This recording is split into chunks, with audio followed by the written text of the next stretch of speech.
Hi, everyone. This is going to be a quick video lecture on the end of the Civil War and the beginning of Reconstruction.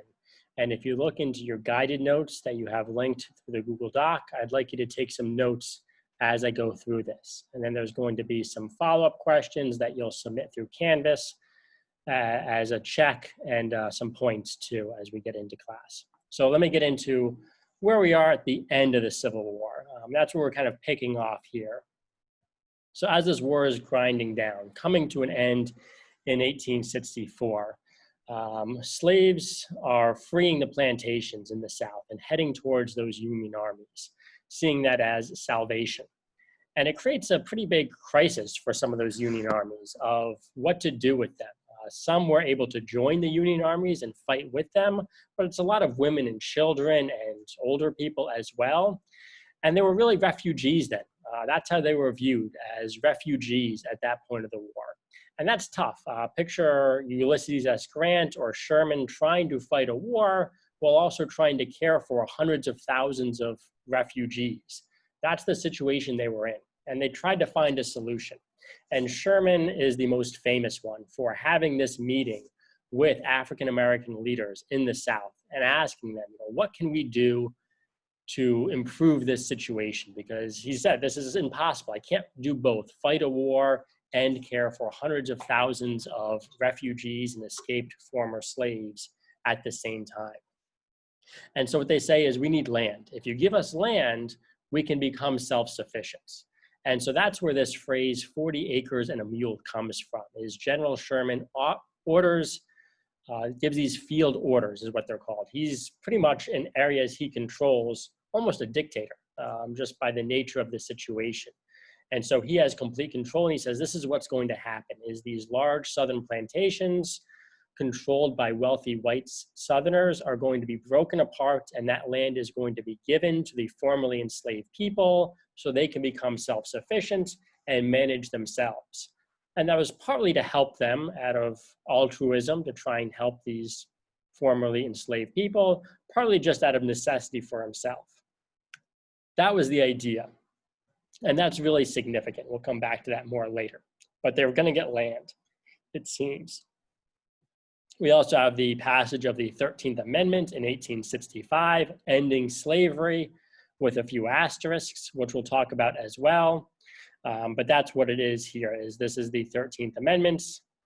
And you do notice here some foreshadowing, except punishment for a crime. And again, we'll come back to that later. But as the war is coming to an end, it seems that it's just a matter of time, perhaps months. In 1865, before the South finally surrenders, Lincoln gives his second inaugural address as he starts his second term as president. And this is the famous line from that. And this is one of the two speeches at the Lincoln Memorial today, along with the Gettysburg Address. And he says, with malice towards none and charity for all, as we try to mend these wounds for the country. And so his view was the South had never really left the country. That was the whole premise of the war, is that you're not allowed to leave, hence you never did leave. And as we try and come back together as a country, this should hopefully be a relatively painless and simple process. That's his hope, at least.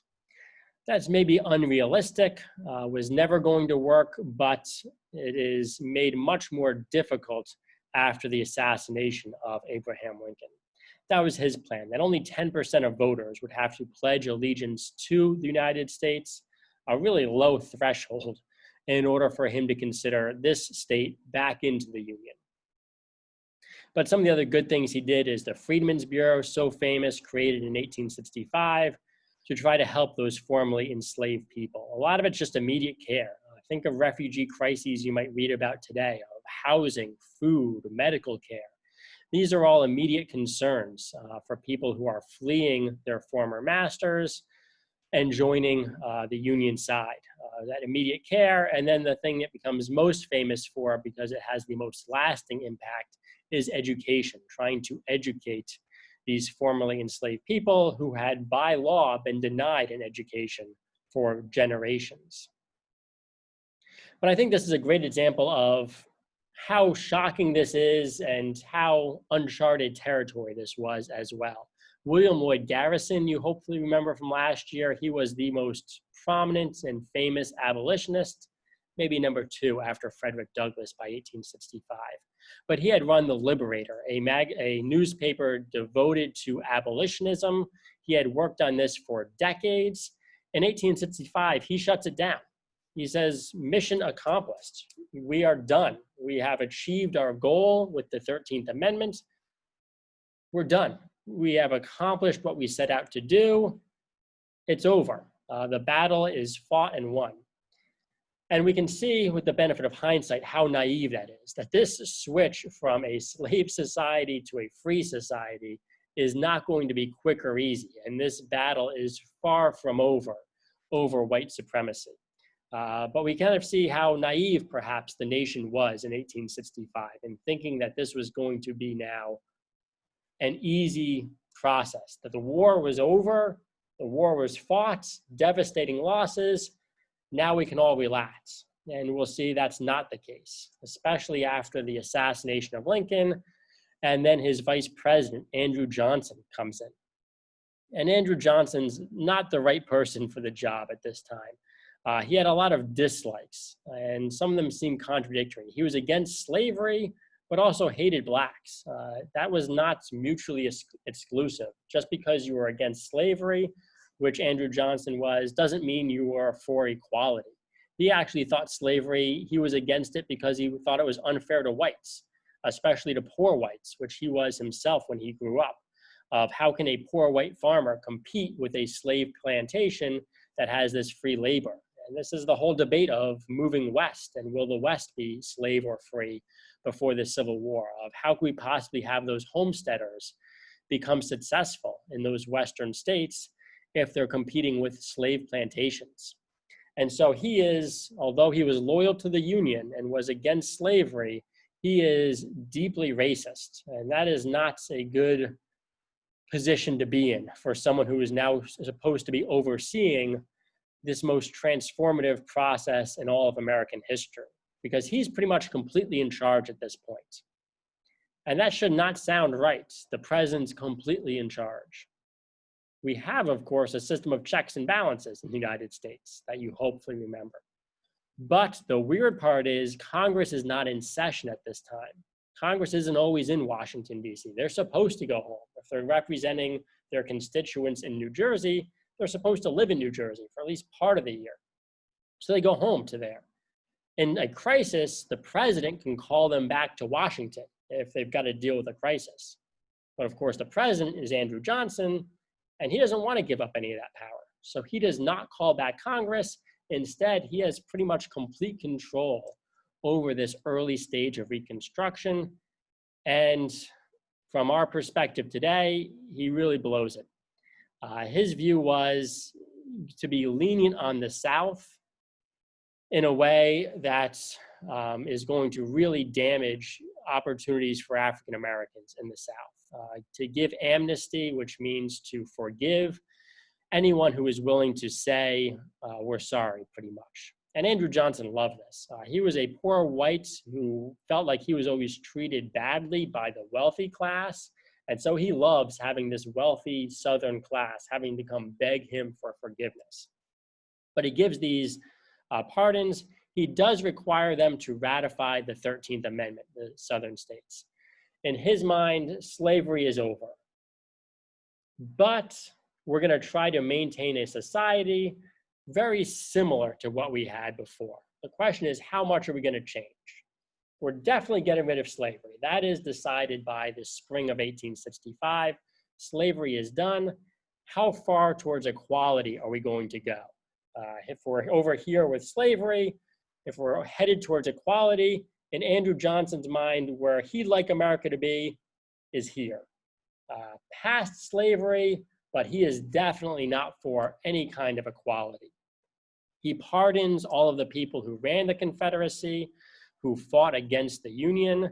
Many of those people are then reelected and are now back in charge of the Southern states. And so it becomes very quickly of, what are the effects going to be of this war?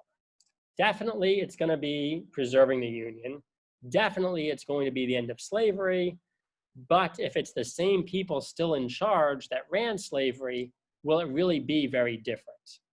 And instead of slavery, they have black codes and violence against African Americans.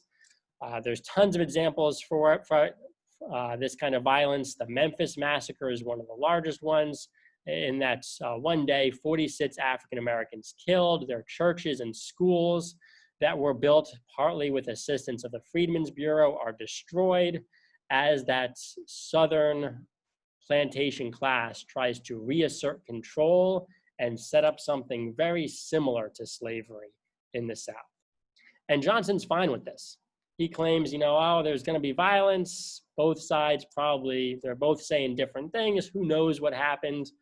Yes, 46 African Americans were killed and their churches and schools were burned, but he's not going to do anything about it because he's pretty okay with all of this. The North, though, at least at this point, is not okay with it, at least. For so many Northerners, they are thinking, we fought and died for this war. And if so many of us fought and died, let's make it mean something. Let's get some good to come out of this. So a lot of Northerners, even those who were against abolition in 1860, by 1865, because of the loss of the Civil War, they want to see some real gains come out of this. And that will be a huge fight between the North and the Republicans, what will become known as the radical Republicans, who will really push for something much closer to equality across the country, against the South and Andrew Johnson, who are trying to maintain white supremacy without slavery. So they will try to do this fight, and there's going to be a huge battle between Congress and the Southerners and Andrew Johnson to try to see who is really in control. And Congress will eventually win this. They have the numbers at this point. Republicans, radical Republicans in Congress, they will pass laws over Andrew Johnson's veto, the first time it will happen in US history. But this tells us where Andrew Johnson is. He is vetoing things like the Civil Rights Act to try to protect African Americans, the Freedmen's Bureau to try to protect African Americans. Andrew Johnson's against that. The Republicans in Congress will override it and try and get some of these changes made. And this will even increase in 1866. We have midterm elections you're hopefully familiar with. We have presidential elections every 4 years. The House of Representatives is every 2 years. And so in 1866, there's these House elections. And with Northern votes, again, feeling like they want to achieve something with this war, they win big in 1866. And they will really be able to take over control from Andrew Johnson.